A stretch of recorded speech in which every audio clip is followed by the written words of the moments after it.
આપ જોઈ રહ્યા છો સ્ટાર ન્યૂઝ ગુજરાતી લાઈવ. માતૃભાષા અભિયાન અમદાવાદ અંતર્ગત દર મહિનાના પહેલા રવિવારે અમદાવાદમાં અલગ અલગ જગ્યાએ પુસ્તક પરબનું આયોજન થાય છે. આજરોજ ઘોડાસર વિસ્તારમાં પણ નિરામય વૃદ્ધાશ્રયના મેનેજિંગ ટ્રસ્ટી શ્રી ડૉક્ટર જતીનભાઈ પાડલિયાના હસ્તે શુભ શરૂઆત કરવામાં આવેલ છે.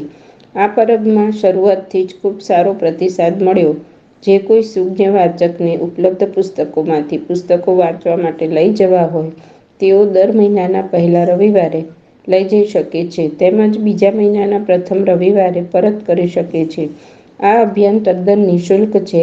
આ સેવામાં મહેશભાઈ પટેલ, જાગૃતિબેન જોશી, અમિતભાઈ પરીખ તેમજ નિખિલભાઈ શાહ દ્વારા સ્વયંસેવક તરીકે બહુમૂલ્ય સેવા આપી હતી. જે કોઈને પુસ્તકો વાંચવા લેવા હોય કે ડોનેટ કરવા હોય તેઓ નિરામય વૃદ્ધાશ્રય નિગમ સોસાયટીના નાકે સ્મૃતિ મંદિર રોડ, ઘોડાસર, અમદાવાદ ખાતે સંપર્ક કરી શકે છે. એન્કર ભામિની કલસારા સાથે star news Gujarati live, Ahmedabad.